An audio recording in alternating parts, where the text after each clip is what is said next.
Halo semua, Assalamualaikum warahmatullahi wabarakatuh. Perkenalkan, saya Suslinda Rahayu dengan NIM A1E119105, mahasiswa Prodi Bimbingan Konseling Universitas Jambi. Di sini saya sebagai moderator dari kelompok 2 mata kuliah Instrumentasi dalam Konseling 2 dengan dosen pengampu Dr. Randus Akmal Suca, MPD, dan Ibu Marlita Andika Rahman, SPC MPC Psikolog. Dan sebelumnya saya akan memperkenalkan anggota kelompok saya terlebih dahulu, yaitu yang pertama ada Muhammad Alfian dengan NIM A1E119115. Dan yang kedua ada Febri Audila dengan NIM A1E119104 sebagai pemateri. Dan yang ketiga, saya sendiri Suslinda Rahayu dengan NIM A1E119105 sebagai moderator. Dan yang keempat ada Rahmayada dengan NIM A1E119065 sebagai pemateri. Dan yang kelima ada Raden Ajeng Rafika dengan NIM A1E119070 sebagai pemateri. Dan yang keenam ada Rosita Dewi dengan NIM A1E119035 sebagai pemateri. Dan yang ketujuh Wahyu Fitriana dengan NIM A1E119044 sebagai pemateri. Dan selanjutnya masuk ke materi. Yuk kita simak materinya. Dengerin ya penjelasannya.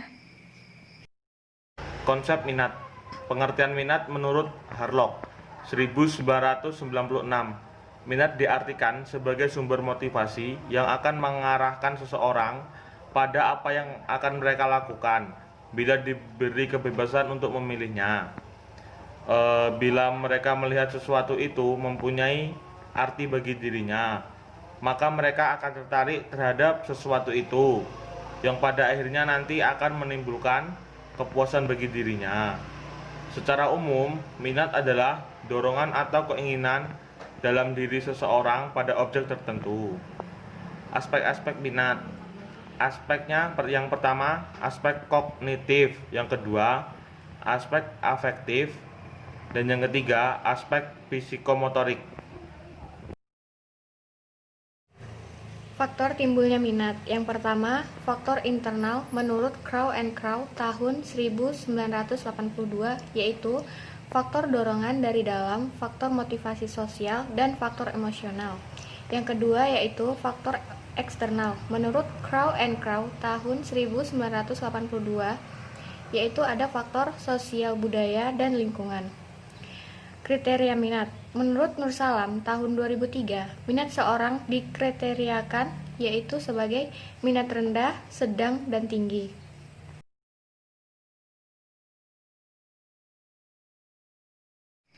Dan materi yang selanjutnya ada tes minat. Tes minat di sini adalah pengukuran yang dirancang untuk mengetahui dan menganalisis minat dan kecenderungan seseorang terhadap sesuatu yang ingin dirasakannya dan ia rasa menarik.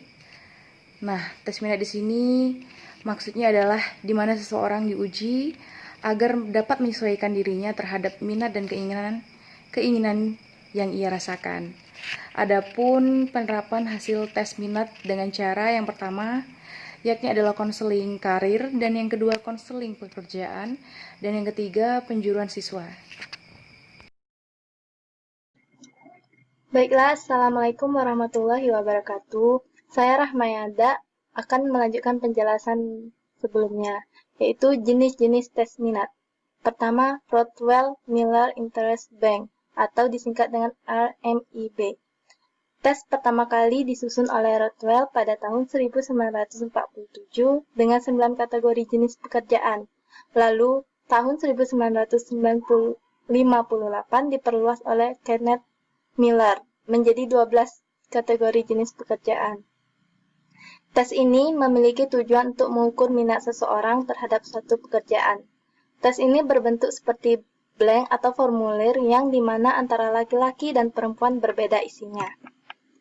Tes ini menginstruksikan responden untuk memberikan peringkat kepada setiap pekerjaan yang ada di dalam tes, dimulai dari peringkat pertama yakni pekerjaan yang paling disukai sampai peringkat terakhir yakni pekerjaan yang paling tidak disukai. Contohnya ada seperti dalam tabel. Baiklah, wassalamualaikum warahmatullahi wabarakatuh. 2. Strong Invest Inventory (SII). Pertama kali diterbitkan tahun 1927 dengan nama Strong Vocational Interest Bank.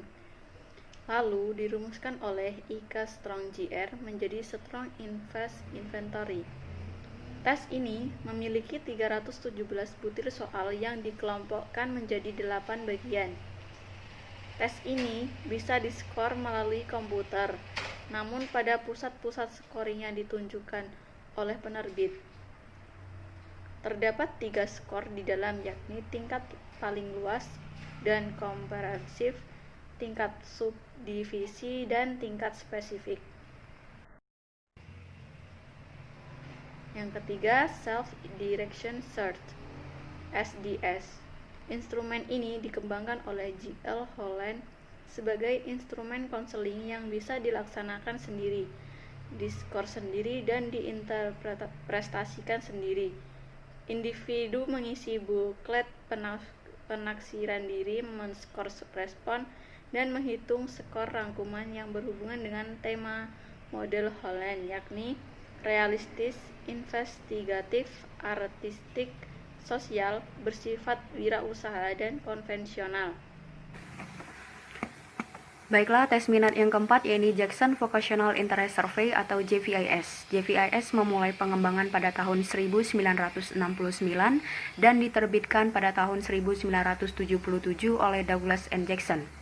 Dalam pengembangannya, JVIS ini merumuskan dimensi-dimensi yang harus diukur, yakni dipilih berdasarkan penelitian yang dipublikasikan tentang psikologi kerja dan analisis faktor serta klarifikasi rasional atas butir soal minat pekerjaan. JVIS ini dalam pendekatannya memiliki perbedaan dengan Inventory Strong, di mana JVIS ini lebih menggunakan area minat yang luas dalam pengembangan butir soal dan sistem penentuan skor, sedangkan Inventory Strong lebih memusatkan diri pada pekerjaan yang spesifik. JVIS ini juga memuat 34 skala minat dasar yang mencakup 26 peran kerja dan 8 gaya kerja. Peran kerja ini berhubungan dengan apa yang dilakukan individu di dalam sebuah pekerjaan, sedangkan gaya kerja ini lebih berhubungan kepada frekuensi untuk lingkungan kerja atau perilaku tertentu yang diharapkan seperti sikap kemandirian. Di dalam JVIS ini juga memuat 289 pasang pertanyaan. Karena JVIS ini juga menggunakan format forced choice ipsative, artinya individu diharuskan memilih di antara dua pilihan yang tersedia. Lalu, JVIS ini juga dirancang agar dapat diterapkan pada kedua jenis kelamin, walaupun tetap tersedia norma-norma terpisah antara laki-laki dan perempuan. Menjelaskan jenis-jenis tes minat yang kelima dan keenam. Saya terlebih dahulu akan menjelaskan yang kelima, yaitu Career Assessment Inventory atau CAI. Pertama kali dikeluarkan pada tahun 1975 oleh Charles B. Johnson. CAI memiliki dua versi, yakni The Vocational Version atau VV dan The Incentive Version atau EV. CAI dirancang khusus untuk para pencari karir yang tidak memerlukan pendidikan universitas selama 4 tahun atau pelatihan profesional lebih jauh. CAI ini hanya berfokus pada pekerjaan yang melibatkan keterampilan, pekerjaan teknis, dan pekerjaan jasa. Jadi dapat kita tarik kesimpulan bahwa CAI ini hanya fokus pada keterampilan atau potensi yang dimiliki oleh seorang peserta didik atau seorang klien tersebut, tanpa harus si peserta didik itu menempuh pendidikan selama 4 tahun atau S1 dan pelatihan profesional lebih jauh. Nah, selanjutnya itu ada tes Kuder. Tes Kuder ini diterbitkan pada tahun 1939 oleh George Frederick Kuder. Tes ini terdiri dari sebuah buku berisi pertanyaan dan lembar jawaban. Memiliki jumlah total 168 pertanyaan dengan 3 pilihan pada setiap pertanyaannya. Tes ini tersedia dalam 3 format, yakni yang pertama itu ada pencil and paper yang dinilai oleh tester itu sendiri. Yang kedua ada pencil and paper yang dikembalikan pada penerbit untuk dinilai. Dan yang ketiga ada internet based inventory. Tes ini dapat digunakan pada tingkat umur yang berbeda, yakni Kudar General Interest Test untuk anak usia 6-12 tahun dan Kudar Occupational Interest Survey untuk usia dewasa. Nah, itulah penjelasan dari kelompok kami materi tentang konsep minat. Semoga teman-teman dapat mengetahui dan dapat memahami materi yang kami sampaikan.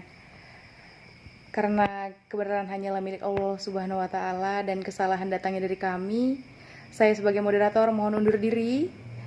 Saya akhiri, wassalamualaikum warahmatullahi wabarakatuh.